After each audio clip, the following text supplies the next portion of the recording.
Hello everyone, TechLife here, and today I'm going to be showing you how to make a thumbnail. This is an update to my previous video as I felt like this tutorial was low quality and hard to follow.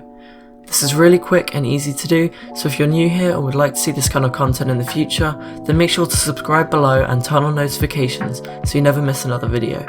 Without wasting any more time, let's get started. The tool we're going to use to make the thumbnails is called Canva. You can access this at www.canva.com, which you can find in the description. This is not a sponsored video. I actually use this service to make the thumbnails and branding for my channel, as you can see on my profile, link in the description. Once you've headed over to their website, you need to create an account. You can do this with Facebook, Google, or just your email. Then, if you create your account with email, make sure to verify it through the link they will send you. Once you've done that, you should be at the dashboard. When you first load into the dashboard, it should have a pop-up asking you to choose a design to start with. So you can just click on a random one and then press the home button to return to the dashboard. Towards the top of the dashboard, there's a search box where you can search for the size of template you'd like to use. For example, a YouTube thumbnail. Below that you can see some of the most popular size templates to use. And below that are your designs. So, you need to look for the YouTube thumbnail template and click on it. This is the perfect size for a thumbnail as specified by YouTube, so you can be guaranteed that it will fit. Once that's loaded, you will see the Workspace area.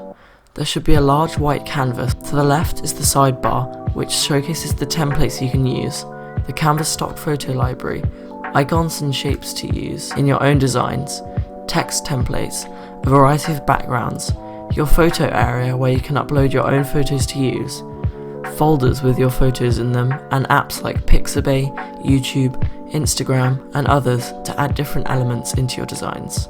I tend to not use the templates, but it's up to you. Start by adding some text and replacing it with whatever you like, preferably the title or something related to the video.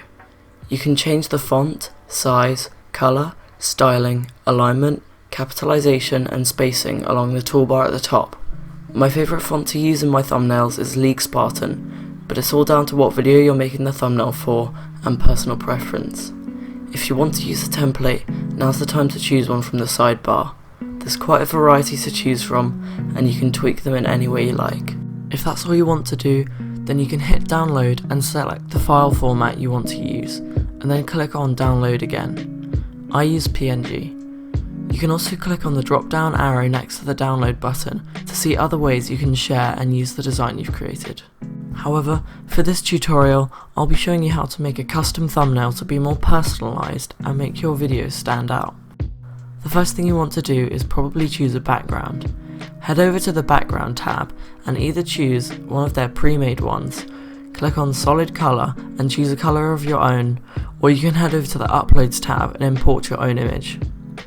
Once you've imported the image of your choice, click on it to add it to the canvas, move it to the top left corner and use the resizing toggles around the edges to resize it to fit the whole canvas. Once you've done that, you can click on adjust and adjust the image to make it look perfect. There's also blur, so you can make the text stand out from the background.